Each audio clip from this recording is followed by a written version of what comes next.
हम विजयलक्ष्मी मिश्र एखन एकटा अहाँ सबके कजरी गीत सुना रहल छी। आशा करै छी नीक लागत। अहाँ सब अपन स्नेह दै जायब, गीत सुनब और गायब। धन्यवाद। जय मिथिला, जय मैथिली। सखी है सावन के बूंद झीसी, पिया संगे खेलब पचीसी ना।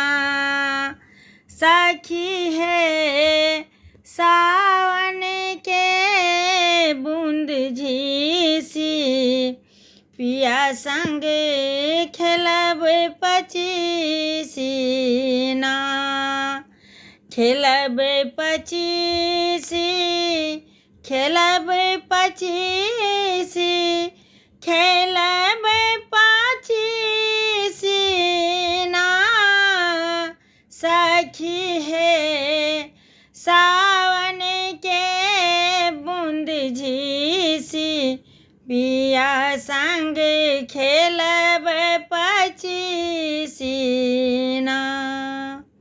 गोरी बदन पर कारी रे चुनरिया, गोरी बदन पर कारी रे चुनरिया, पतली कमरिया ना है सखिया, पतली कमरिया ना।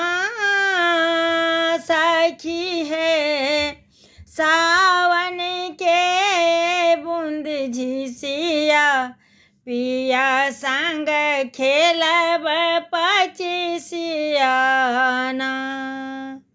मुँह में पान नयन में काजर, मुँह में पान नयन में काजर, दांत में मिसिया ना है सखी है, दांत में मिसिया ना।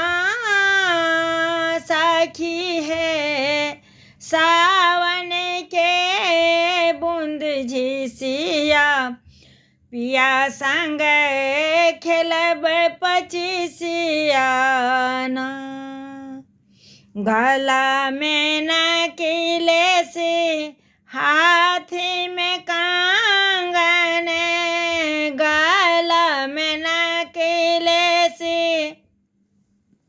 हाथ में कंगन, पैर पजनिया ना। सखी है पैर पजनिया ना। सखी है सावन के बूंद झीसिया, पिया संग खेलब पचीसिया